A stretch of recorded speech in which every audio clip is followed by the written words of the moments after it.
Prends tout, Seigneur. Règne dans nos vies. Contrôle nos vies. Sanctifie nos cœurs. Rends-nous propres pour le jour de la rencontre avec l'époux. Puisque tu reviens bientôt.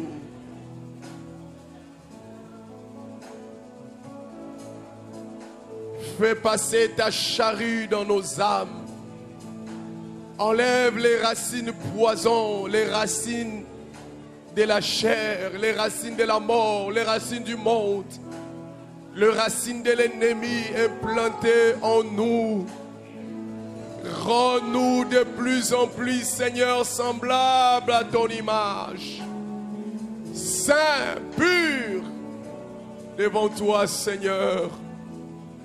Même en prêchant la parole de Dieu, Seigneur, que l'homme, la chair, ses émotions, ses sentiments ne pénètrent pas. Oh Dieu, toi seul as le pouvoir de nous changer, de nous transformer, Seigneur. Oh Seigneur, change-nous. Bénis cette parole au nom de Jésus-Christ. Amen.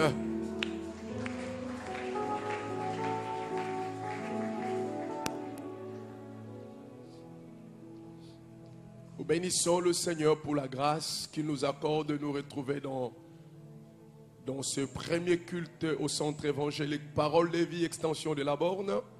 Et nous vous saluons, vous tous qui êtes présents. Vous pouvez saluer également votre voisin.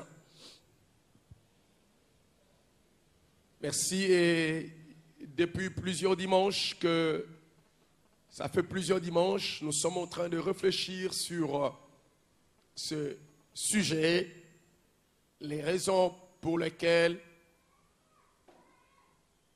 je dois fuir l'impudicité, les raisons pour lesquelles nous devons fuir l'impudicité. Nous avons donné quelques raisons et nous continuons dans ce même sens encore ce matin.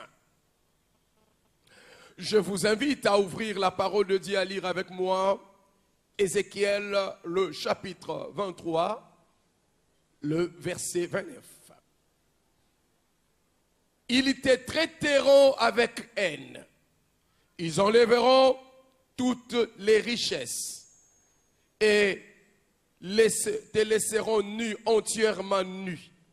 La honte de tes impudicités sera découverte, de tes crimes et de tes prostitutions. L'Éternel est en train de parler à son peuple, Israël.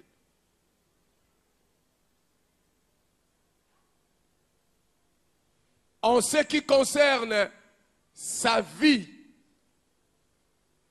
d'idolâtrie, que la parole de Dieu est en train d'imager ici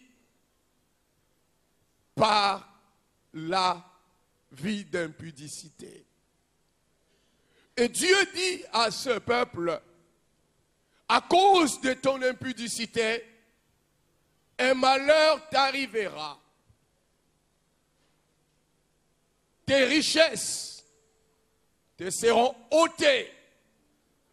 Tu deviendras pauvre et misérable à cause de tes impudicités. La raison pour laquelle nous devons fuir l'impudicité, la 11e raison, est que l'impudicité nous appauvrit. Bien-aimés dans le Seigneur, nous pouvons être un bon travailleur. Mais lorsque notre vie se repose sur l'immoralité, l'impudicité, malgré que nous sommes un bon travailleur, nous finirons notre destinée par être misérables et pauvres. Pourquoi nous finirons notre destinée par être misérables et pauvres? C'est tout simplement parce que l'impudicité, la position d'impudicité, c'est une position qui nous ôte la faveur divine. Dieu a enlevé sa faveur sur son peuple. Il a ôté sa faveur sur son peuple. Et le peuple d'Israël a commencé à vivre la misère et la pauvreté.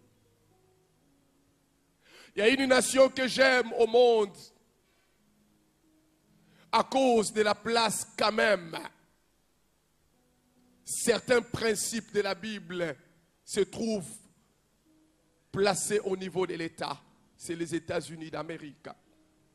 Vous savez qu'aux États-Unis d'Amérique, celui qui doit assumer des très hautes fonctions politiques, sa vie sexuelle doit être suivi de très près. Et tout scandale sexuel peut lui être fatal.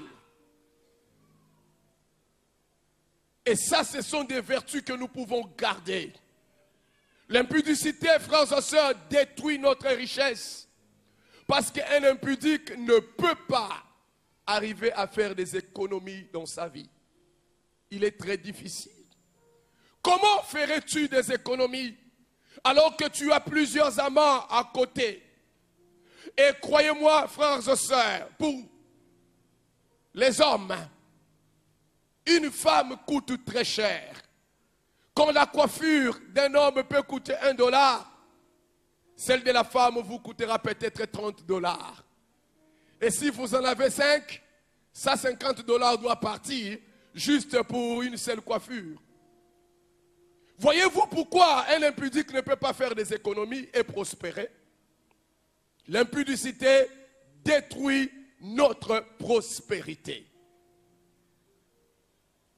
Tous ceux qui ont choisi le chemin de l'impudicité, ils ne peuvent prospérer dans leur œuvre. L'impudicité détruit notre éternité avec Dieu. Apocalypse 21, 8 dit, mais pour les lâches, les incrédules, les abominables, les meurtriers, les impudiques, leur part sera dans les temps ardents de feu et de soufre, ce qui est la seconde mort. La 12e raison qui doit nous pousser à fuir l'impudicité, l'impudicité détruit notre éternité avec Dieu. Bien-aimés, nous sommes sur la terre comme des pèlerins et des voyageurs. Nous sommes créés, sauvés en Jésus-Christ, en faisant une transition sur la terre pour l'éternité de gloire.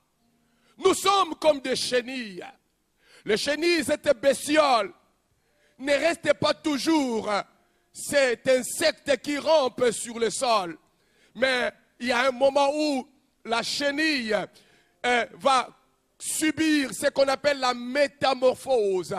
Et cette chenille, lorsqu'elle subit la métamorphose, vous allez voir cet insecte qui était un peu sale, bizarre, mais lorsqu'il subit la métamorphose, la chenille va prendre une autre forme, elle va prendre des couleurs, elle va prendre les ailes, elle va monter dans les hauteurs, elle deviendra de plus en plus belle. C'est ainsi, frères et sœurs, nous sommes dans une transition qui nous conduit dans la métamorphose, dans l'éternité de gloire, où nous serons dans la félicité éternelle, dans la gloire éternelle, où nous oublierons les douleurs que nous avons connues à la terre, les confusions, la misère, la pauvreté, la maladie, les chagrins, les déceptions. Nous allons les oublier parce que nous serons dans l'éternité de gloire, créés pour l'éternité. Et voilà, lorsque l'impudicité s'introduit dans notre vie, s'introduit dans notre destinée, l'impudicité nous arrache cette éternité de gloire. Non, je ne veux pas perdre l'éternité de gloire. Je veux être ce jour-là dans la gloire avec le Seigneur. Dans le livre d'Apocalypse ici, la parole de Dieu le dit. Pour les lâches, les incrédules, les abominables, les meurtriers, les impudiques, leur part sera dans les temps ardents de feu. Ils ne connaîtront pas cette gloire éternelle. Ils ne connaîtront pas cette félicité éternelle. Ils seront perdus pour l'éternité.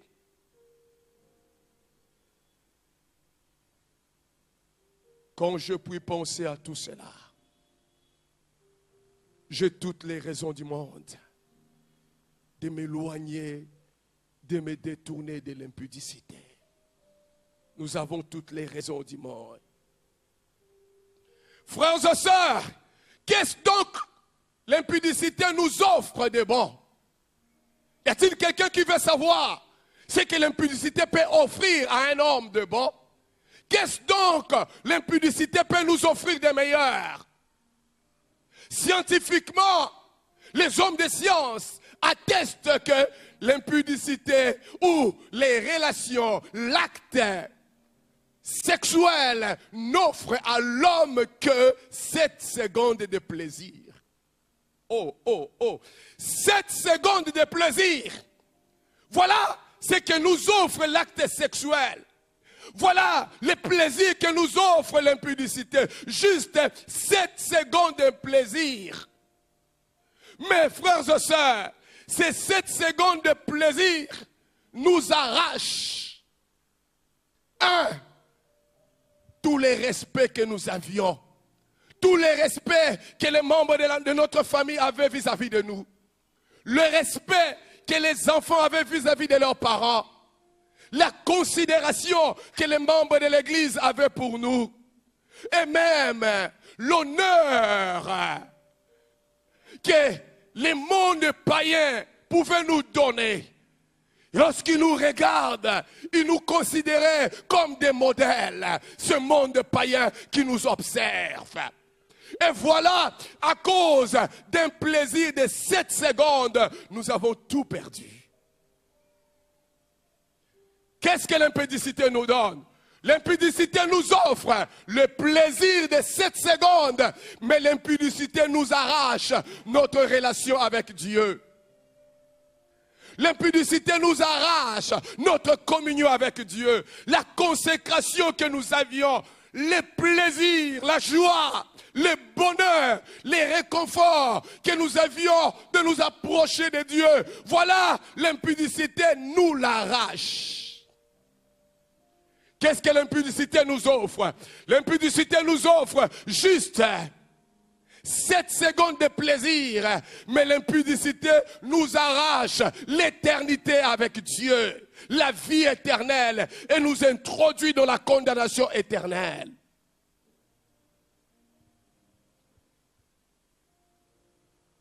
Voilà ce que l'impudicité fait. Mais quand je pense à tout cela, quand je pense à tout ce que je peux perdre, quand je pense à ce que l'impudicité peut m'arracher, j'ai toutes les bonnes raisons du monde de m'éloigner de l'impudicité. Mais il y a une question importante que nous pouvons nous poser, une question importante que nous pouvons nous poser. Qu'est-ce qui fait que les hommes puissent tomber dans le filet de l'impudicité? Qu'est-ce qui peut faire que les hommes soient arrachés et tombent sous le pouvoir de l'impudicité, de la fornication? Qu'est-ce qui fait cela?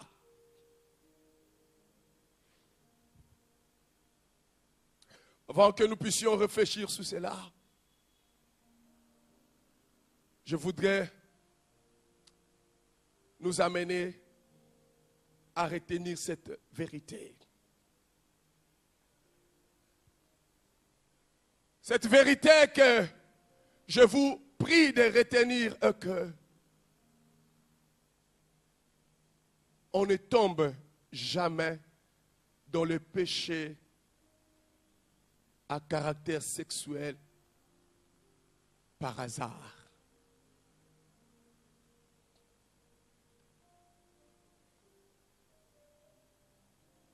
On ne tombe jamais dans un péché à caractère sexuel d'une façon inattendue. On ne tombe jamais dans les péchés à caractère sexuel par accident. Mes frères et sœurs, tout péché à caractère sexuel est toujours un processus. C'est toujours un processus. Oui, nous pouvons être tentés du coup, brusquement être tentés, mais notre chute, pour que nous puissions tomber dans tout péché à caractère sexuel, il y a toujours un processus qui se passe à l'intérieur du cœur de l'homme, à l'intérieur de notre cœur. Il y a quelque chose qui se passe. Et l'élément principal qui conduit les hommes à tomber dans tout péché à caractère sexuel, c'est la pensée. Les pensées de nos cœurs. Jésus a dit dans le livre de Matthieu 15 et 19, car c'est du cœur que proviennent les mauvaises pensées, les meurtres, les adultères, l'impudicité, les vols, les faux témoignages, les injures. Jésus a dit, c'est du dedans du cœur, c'est de l'intérieur de notre cœur que vienne l'impudicité. C'est à l'intérieur de notre cœur. Et dans Matthieu 5, 27 à 28, Jésus a dit, vous avez appris qu'il a été dit, tu ne commettras pas d'adultère. Eh bien, moi je vous dis, si quelqu'un jette sur une femme un regard chargé de désirs, il a déjà commis dans son cœur l'adultère avec elle. C'est à l'intérieur de notre cœur. Voilà pourquoi le sage Salomon dit, garde ton cœur plus que toute autre chose, car en lui vient la vie. C'est à l'intérieur de notre cœur que l'impudicité commence. En effet, notre cœur est la matrice.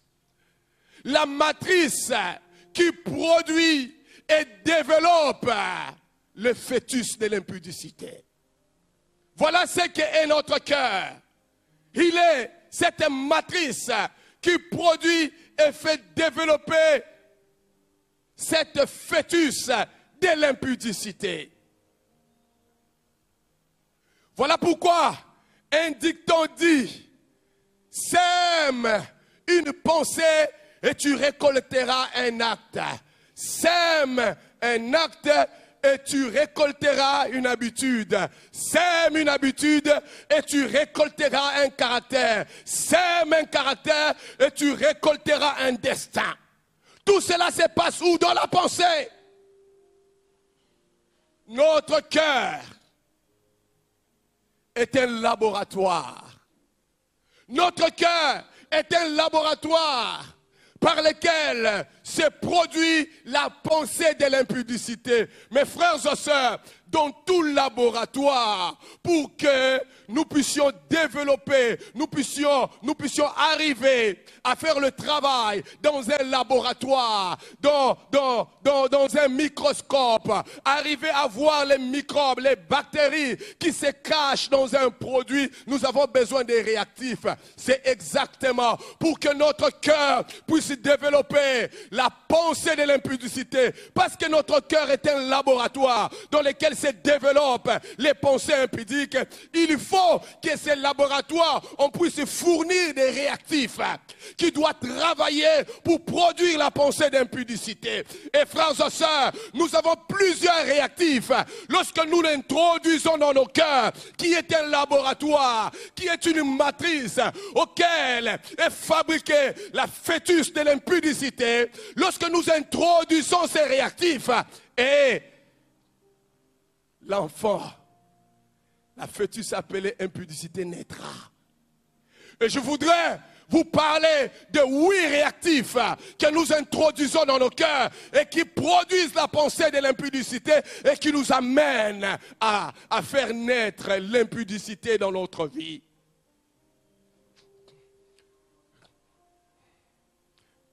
Le premier réactif qui est introduit dans les laboratoires de notre cœur et qui active la pensée de l'impudicité s'appelle les films à caractère pornographique. Les films à caractère pornographique. Mes frères et sœurs, tout film à caractère pornographique a été produit, travaillé de telle sorte que toute personne qui regardera ces films doit passer à l'acte dans les minutes qui suivent. Voilà pourquoi, après avoir regardé ces films, vous sentez que votre corps s'enflamme. Pourquoi? Parce que ces films ont été produits de telle sorte que toute personne qui regarde ces films, il doit passer à l'acte.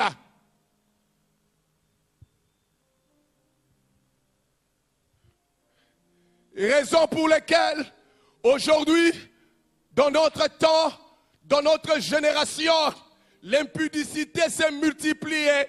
L'impudicité est devenue comme une mode de vie. C'est tout simplement... Nous sommes aujourd'hui dans la génération du multimédia où on ne peut même pas sortir de sa chambre, mais l'on connaît tout, l'on voit tout. Nous trouvons dans nos tablettes, dans nos téléphones, dans nos Android, nous avons téléchargé des films à caractère pornographique. Je lisais une statistique qui disait que 41% des gens qui ont eu à passer par l'Internet et le multimédia, 41% ont eu à regarder par l'Internet des films à caractère pornographique. Et aujourd'hui, nous avons des enfants de Dieu, nous avons des serviteurs de Dieu, nous avons des ouvriers du Seigneur qui jusqu'à aujourd'hui sont accros, sont esclaves de films à caractère pornographique. Nous avons des serviteurs de Dieu, nous avons des hommes mariés, des femmes mariées, mais qui passent leur temps à regarder des films porno.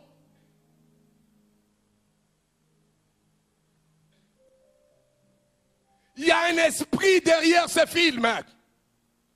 Raison pour laquelle tu as regardé une jeune fille avec toutes sortes de postures.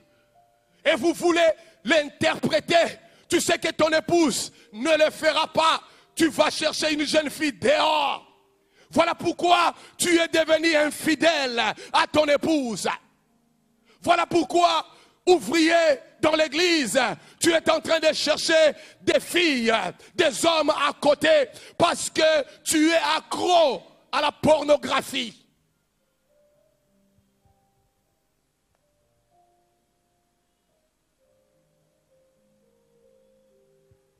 Voilà ce qu'est devenu l'Église. Le premier des réactifs qui est introduit dans notre cœur pour nous enflammer et nous pousser à l'impudicité s'appelle des films à caractère pornographique. Job dit dans Job 31, le verset 1er, c'est un des versets que j'aime, un des passages que j'aime dans ce livre de Job. Il dit, j'avais fait un pacte avec mes yeux et je n'aurais pas arrêté mes regards sur une vierge. Dans la version Parole de vie dit, j'avais interdit à mes yeux. Dans une autre version, on a dit, j'avais fait un accord avec mes yeux. Je n'arrêterai pas mes yeux sur une vierge. Je ne tournerai pas, je n'arrêterai pas mes yeux. Mes frères et sœurs, enfants de Dieu, hommes d'église, combien des heures arrête tes yeux à regarder des films pornographiques? Ta femme dort Mais tu es là, devant la télé, tu regardes à 1h du matin des films pornographiques. Dans tes téléphones, dans nos téléphones, nous avons téléchargé des applications de films pornographiques. Voilà pourquoi l'impudicité a pris racine dans l'église.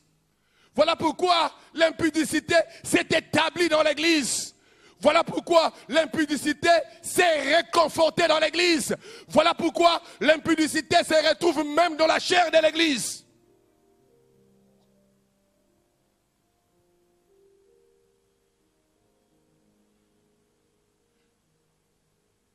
Alléluia. Les réactifs que nous introduisons dans nos cœurs. Le deuxième réactif que nous introduisons dans nos cœurs et qui amène la pensée impudique de se développer en nous, ce sont les mauvaises conversations. Lorsque nous nous retrouvons, vous vous retrouvez dans un environnement où les gens ne parlent que du sexe, où les gens ne parlent que de toutes sortes d'hommes, de toutes sortes de femmes, avec lesquelles ils se sont sortis ensemble, des expériences sexuelles qu'ils ont eu à faire. Lorsque vous êtes dans cet environnement-là, vous écoutez ces paroles-là, vous introduisez ces paroles dans votre cœur. Croyez-moi, plus tard, vous chercherez à poser la même acte. Vous chercherez à poser les actes que ces hommes ont posés autrefois. Et l'apôtre Paul dit dans Philippiens 4, 8, il dit au reste mes frères, que tout ce qui est vrai, tout ce qui est digne, tout ce qui est juste, tout ce qui est pur, tout ce qui est aimable, tout ce qui mérite l'approbation, qui est vertueux et digne de louange, soit l'objet de vos pensées. Nous ne sommes pas appelés à ouvrir nos oreilles à toutes sortes de paroles. Nos oreilles sont sacrées. Nos oreilles sont pures. Nos oreilles doivent être circoncis.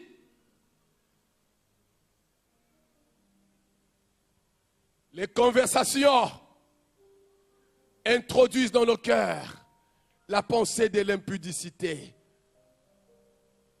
Le troisième réactif, les mauvaises fréquentations.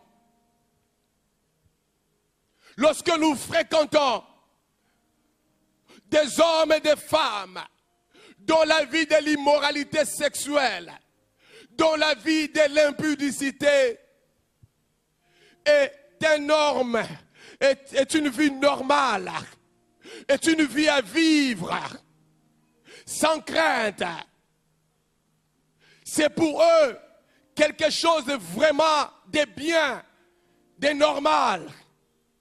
Lorsque nous fréquentons cet environnement-là, lorsque nous avons ce genre d'amis, nous sommes attachés à eux, croyez-moi, nous arriverons à développer l'immoralité, l'impudicité. Car la Bible dit, dans 1 Corinthiens 15, 33, ne vous y trompez pas, les mauvais compagnons corrompent les bonnes mœurs. Nous serons touchés dans notre cœur à cause de la loi de l'influence.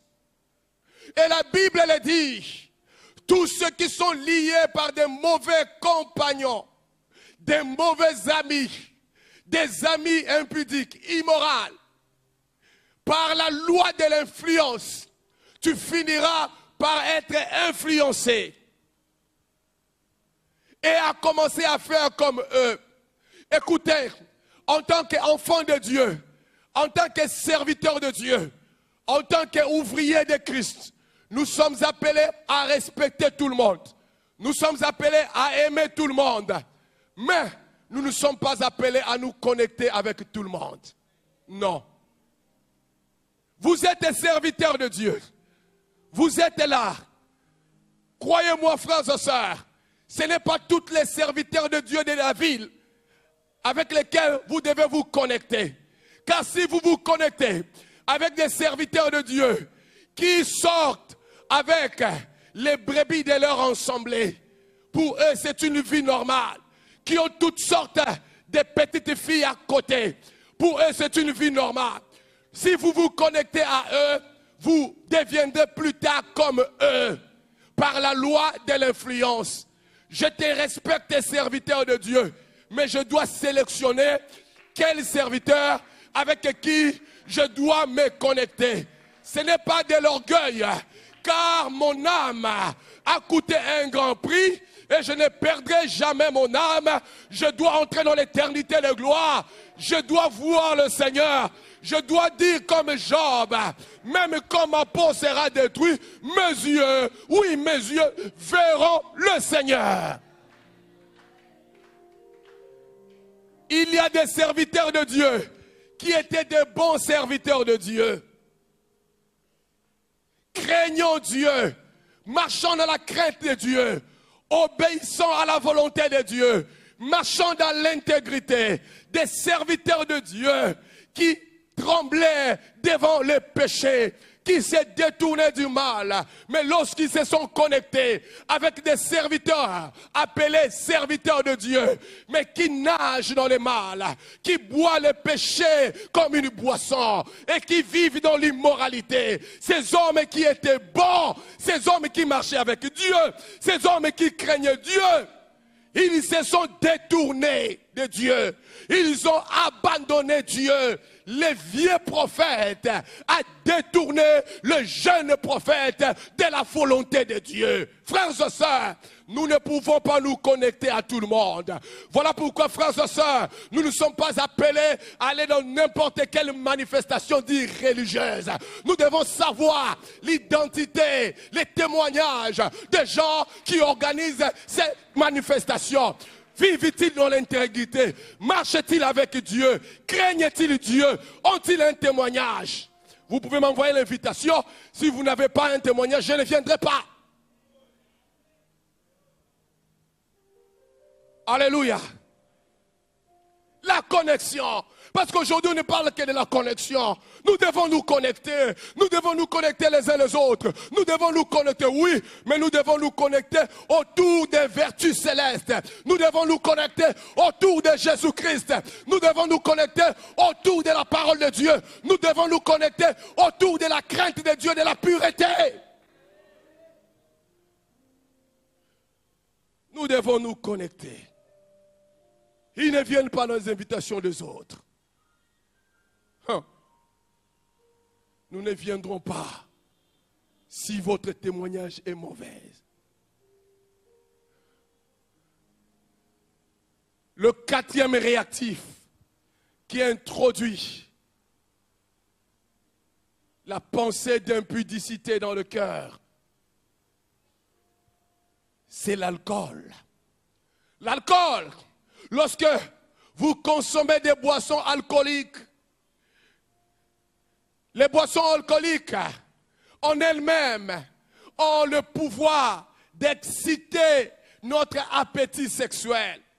C'est ainsi que vous allez remarquer, là où l'alcool est arrosé, c'est là aussi où le sexe travaille. Ce sont en fait des jumeaux. Si vous voyez l'alcool, croyez-moi, à côté de l'alcool, vous verrez le sexe. Et vous dites, oh non, on n'a pas interdit de boire, je dois boire un peu. En tout cas, vous pouvez les prendre si vous le voulez. Mais croyez-moi, il y a une catégorie de gens dans la parole de Dieu qu'on a appelés des Naziréens dans l'ancienne alliance. Dieu les avait oints dès le ventre de leur mère. Dieu les a mis à part. Et Dieu les a interdits de ne pas toucher à l'alcool. Et nous sommes dans la nouvelle alliance, une alliance plus meilleure que l'ancienne alliance. Vous pouvez boire votre alcool, mais moi, en tant que fils de Dieu, serviteur de Christ, je ne toucherai point au vin. Je ne les toucherai point. Faites les débats si vous voulez. Oh, la Bible ne l'interdit pas. Il n'y a aucun verset de la Bible. Ok. Mais moi, je ne le toucherai point. Parce que l'alcool a un pouvoir d'accommodité. Lorsque vous commencez à prendre un verre d'alcool, vous ne vous arrêterez pas par un verre. Vous finirez par 2, par 3, et puis vous commencez à prendre le casier. Et dans la Bible dit, les sages voient le mal de loin. Ils voient le mal de loin et ils s'en détournent. Je ne toucherai point à l'alcool.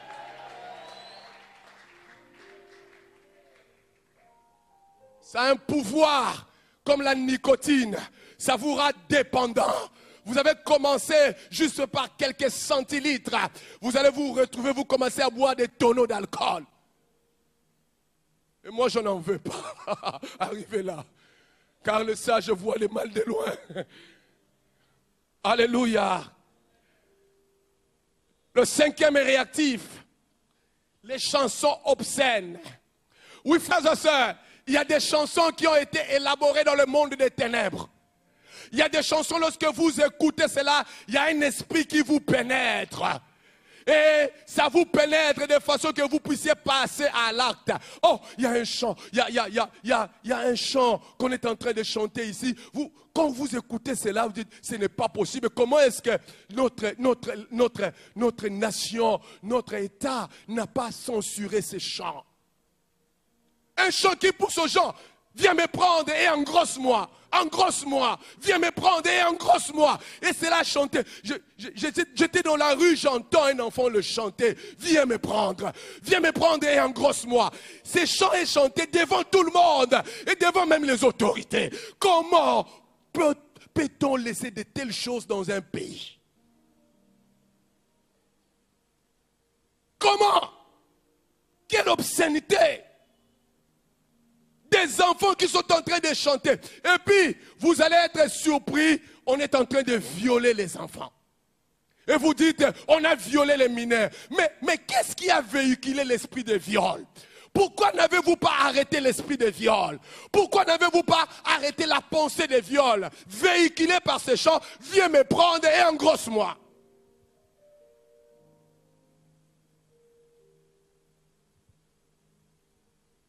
Ce n'est pas normal.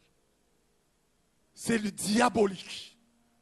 Ce sont des chants construits par le diable pour amener la perversion sexuelle dans tout un peuple.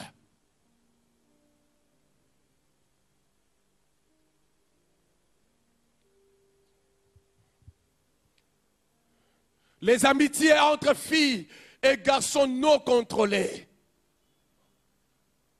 Oui, il est possible que nous puissions avoir des amis filles, mais pouvons-nous contrôler les limites? Pouvons-nous contrôler les limites de cela? C'est mon ami, c'est mon ami. Est-ce que pouvez-vous contrôler les limites? Parce que le terme ami veut dire quelqu'un vraiment qui vous est très intime, n'est-ce pas? Sommes-nous capables de contrôler les limites? Voilà un autre réactif. Un autre réactif très répandu en Afrique. Ce sont l'influence de nos coutumes. Je suis allé quelque part faire le séminaire dans un coin de notre pays. Une jeune sœur belle est venue me voir. Et le pasteur était en train de donner le témoignage de cette sœur. Il dit, elle a donné sa vie à Jésus. Elle a abandonné son ancienne vie. Et son père n'est pas d'accord. Il dit, non, comment tu dois faire ça? J'ai besoin que tu ailles avec les hommes qui ont des moyens. Les hommes mariés. Et tu m'amèneras l'argent ici dans la famille. Il n'y a pas question que tu t'arrêtes. Donc une jeune fille qui est belle, elle est comme une marchandise qui doit rapporter aux parents la richesse. Il y a de telles coutumes en Afrique. Ah, va chercher les hommes. L'essentiel est que tu prennes soin de la famille. Il y a même des coutumes auxquelles, avant de te marier avec une sœur, tu dois d'abord connaître la sœur et il doit avoir un enfant. Là maintenant, tu donnes la dot. Ça, ce sont des coutumes sataniques. Des coutumes qui sont en train de favoriser l'immoralité, l'impudicité, la perversion sexuelle. Et parce que nous sommes enfants de Dieu, nous devons refuser tout ce qui est dans nos coutumes qui ne sont pas correctes. Nos coutumes, il y a bien sûr des valeurs dans nos coutumes, mais nos coutumes doivent être tamisées par la parole de Dieu. Et tout ce qui n'est pas de la pensée de Christ, de la pensée de Dieu, doit être mis à côté.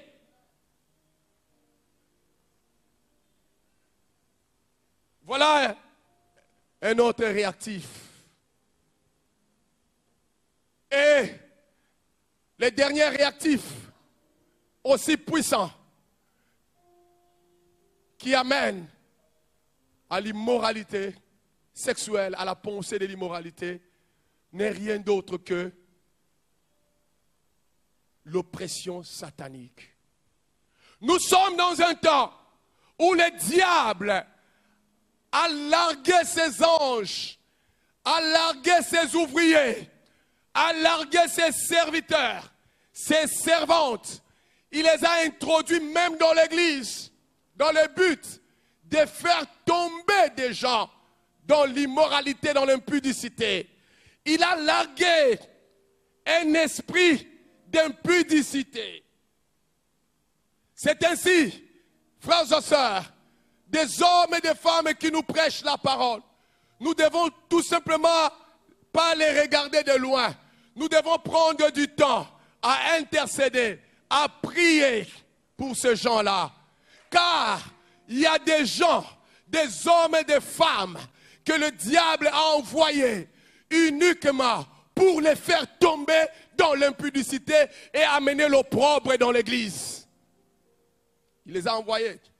Je me rappelle au début de l'église, je fais la délivrance d'une sœur, là au bureau, et un démon est en train de parler à l'intérieur de cette sœur. Les démons disaient, je suis venu dans cette église dans le but de faire tomber cet homme.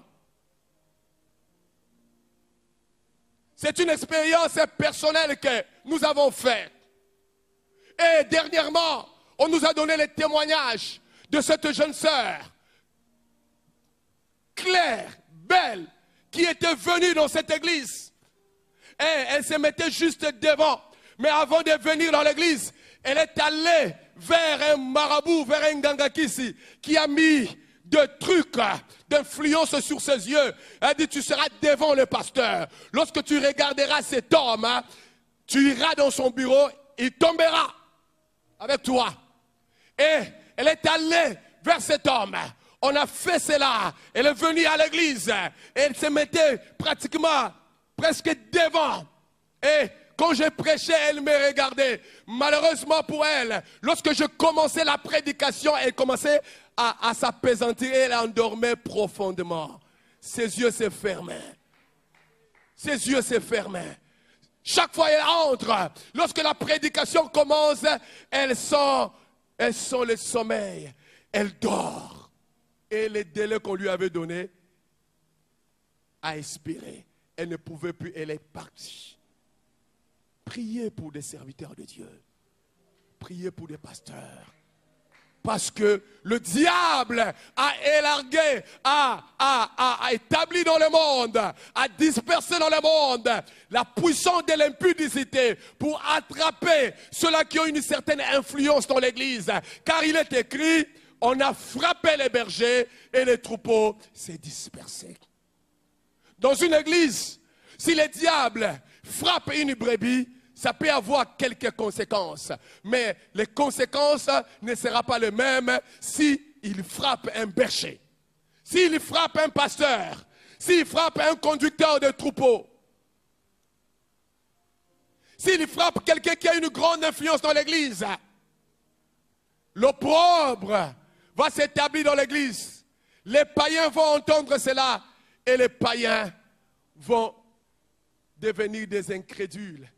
Ils vont dire, comme on a ri à propos d'un grand homme de Dieu qui a influencé ma vie dans ma jeunesse. Le prêcheur n'était qu'un pécheur.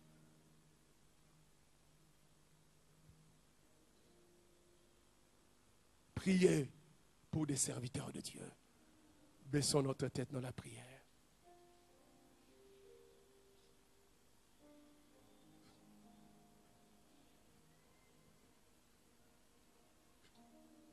Commence à parler au Seigneur. Est-ce que tu peux t'élever?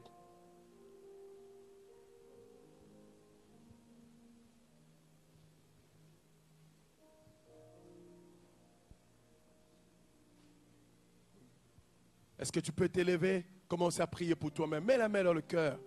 Commence à prier.